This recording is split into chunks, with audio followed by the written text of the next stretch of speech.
皆さんこんにちは、マカロニです。今日はバターの使い方でここまで変わるスコーン比較とおすすめレシピ10選をご紹介していきます。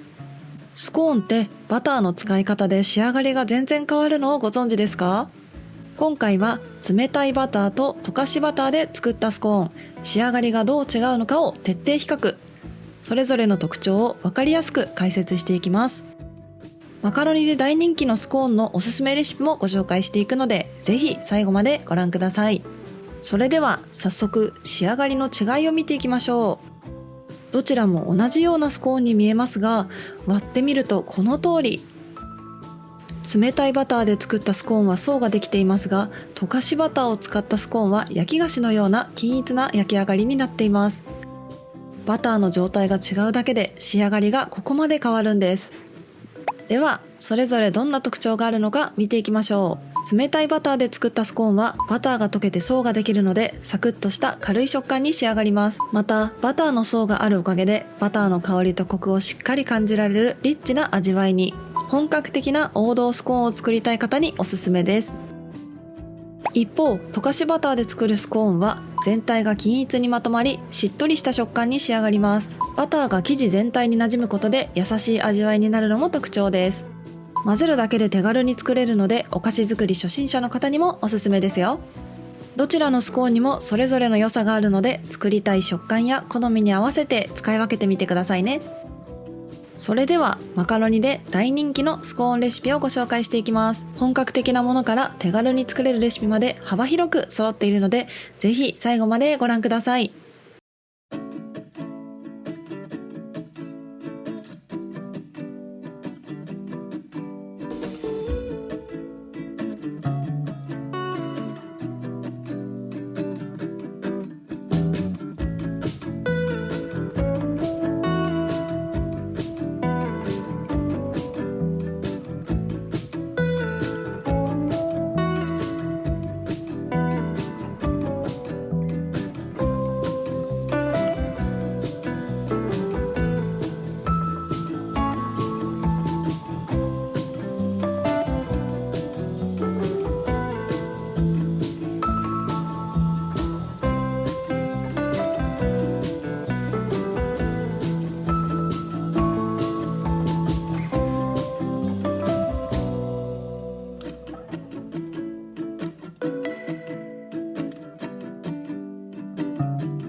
す。